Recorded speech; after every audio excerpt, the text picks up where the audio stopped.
مسافر اون به شمال هاتم به سمت سیستان بلوچستان بین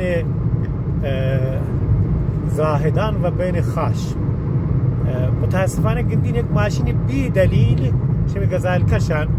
بی دلیل سرعت کازه برود. من نورتون میشه سانی که چه سرعتی رود من اینو گنده کیلومتر هم مشخصه و این ماشین کو این بارا سنگینی نه به چه سرعتی داری رود. هیچ کس هم نه کسی پده کبتا نه دلیلی بریشی هست که این که گاز دن این پچی گاز دن خیشی باید سوچ کن مردم آقا تا پچی این که گاز ده تا پچی این که سرعت روه آقا چه جریانی هست مگه تا آرام روی ای باره دیماغ را و متاسفانه من این ماشین تمام هویت مشخص برای که پلاکی ندارید یا پلاکی اگر دارید هم پلاکا چیر کرتان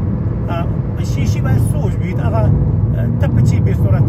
کازه برای سرعت شما سعی کرد که 148 150 درک سرعت این ماشین کوی بارا رود آیا این ظرفیت ده تسکه که شدیم هر وسیله هم بید پروانه دارید همچنان سبقت گیتو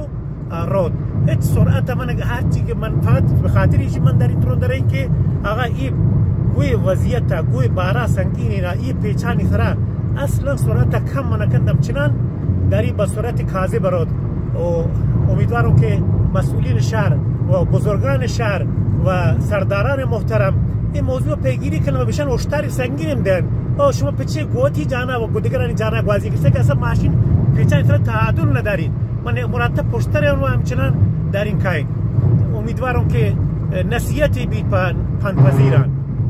پنپذیر مردم پنتا گوش کنن و آرام راند آرام بیان آقا نه پولیسی دامنه گندین نه کسی که شده تعقیب کن این صورت کازه بداری رود. جزاک الله کسانی که اولا سرپده بیان. السلام علیکم و رحمت الله.